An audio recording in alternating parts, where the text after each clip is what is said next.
Korean කතා ගොඩාක් බලන අය දැකලා ඇති.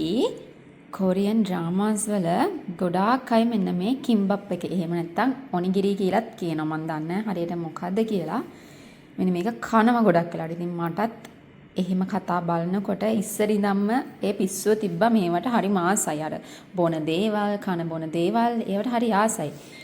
ඉතින් මම අද try කරන්න යන්නේ කොහොමද මේක හදන්නේ කියලා තමයි. මම try කරලා බලනවා. මම කොහොම හදයිද මං හරිද හදනවා කියන මම දන්නේ නැහැ. ඉතින් අපි හදලා බලමු කොහොමද මේක හදන්නේ කියලා. ඒකට කිම්බප් කියලා කියනවා. ඔනිගිරි කියලා කියනවා මං හිතන්නේ. හරි වෙන්න ඕනි. මං හදනවා හරිද කියලා දන්නේ නැහැ. මට ගොඩක් කාලෙක ඉඳන් තිබ්බ ආසාවක් එකක් කන එකක්. හැබැයි මට කන්න හම්බුන්නේ නැහැ. හදලා බලමු. මගේ විදිහට මං හදන්නේ මං දන්නේ නැහැ හරිද කියලා. හරිද? ඒ හින්දා දන්න ඉන්නවනම් කියන්න වැරදි නම් වැරදි කියලා. මෙතන තියෙනවා සුෂි රයිස් ටිකක් මම හදාගෙන. එතකොට මෙතන තියෙනවා සැමන් එක. ඒක මම ඔය මයොනීස් දාලා එක එකව දාලා හදලා තියෙන්නේ. අතන මෙතන තවත් සැමන් එකක් තියෙනවා. ඒක නම් මෙන්න මේ ටින් එකෙන් ගොඩක් අරගෙන ඒකට කැලිමිරිස් දාලා ලුණු ටිකක් දාලා ගම්බිස් ටික දාලා මෙතන කැරට් තියෙනවා. මෙතන කියුකම්බර් තියෙනවා. එච්චරයි.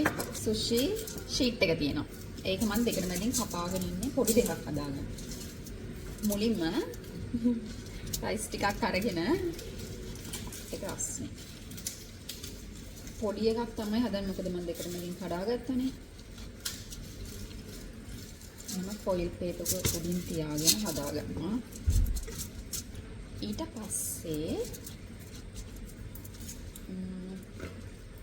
රයිස් වැඩිපුර වුණා නම් ඔයාලට රයිස් වැඩිපුර දාගන්න පුළුවන්.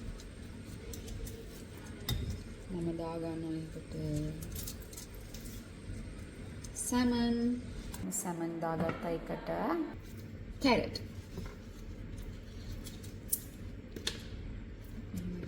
තියාගන්නවා. ඊට පස්සේ මෙහෙම කියුකම්බර් අන්තිමටම අනිත් සැමන් එකේ චුට්ටක් තියාගන්නවා. ඔයගොල්ලන්ට කැමති නම් මේකට උඩින් තව මයොනීස් දාන්න පුළුවන්. ඔය කැමති දෙයක් කරගන්න. ආයෙමත් රයිස් ටිකක් අරගෙන මේක උඩින් වහ ගන්න. හොඳට තලා ගන්න.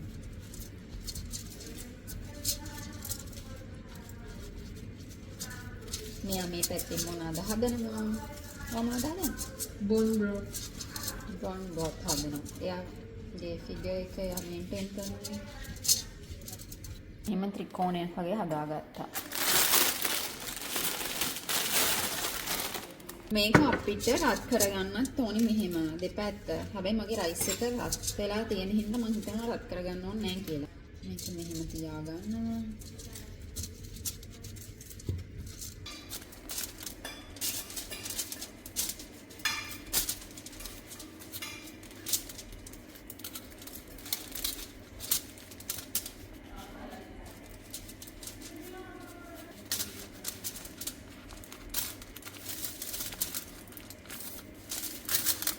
මගේ කිම්බප් එක තියෙන්නේ ඉතින් ඔන්න ඔය විදිහට තමයි.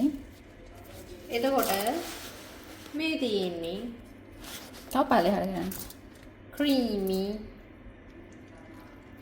මේ ස්පැගටි සොයි සොයි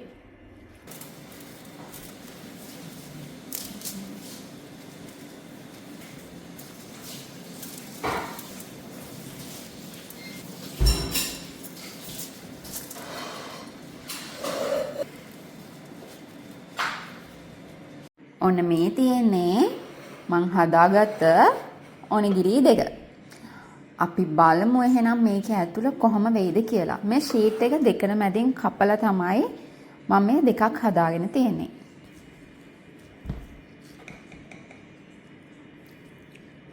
ලස්සනයි.